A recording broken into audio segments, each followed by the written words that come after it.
Mahmoud NG on the beat. Soyayya Ta can a kallo bayya.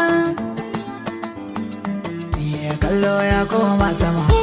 Shaho ya ɗauki ɗiyar giwa. Yanzu ko an jama Ka san saba a yi masa gaggawa. ni dai na san dama. Sai ka daure kar wani ya ma Ya labarin yake in an fara ba a kula mai tsawa. mai da'a kike In ka miƙe ban so kai gansarwa. ya tsarin yake Ai gero ka san na yanayin mai ladin murya kike ga wasu na numfashi raye kamar shere mai fara'a kike ai ba shakka ka tabbata ɗan baiwa. soya aikin yake Ka san an ce sirrin ciki sai an ji soyayya miki.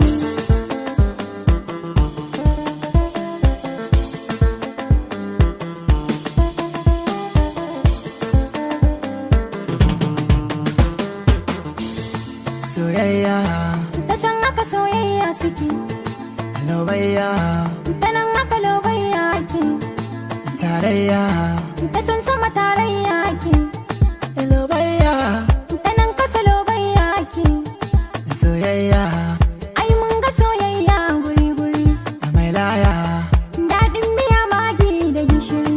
zance ne Ayaba ka ga ruhi da garwashi, na gane mai so na gaskiya baya hantara, daidai ne mai kin ka ba shi tazara.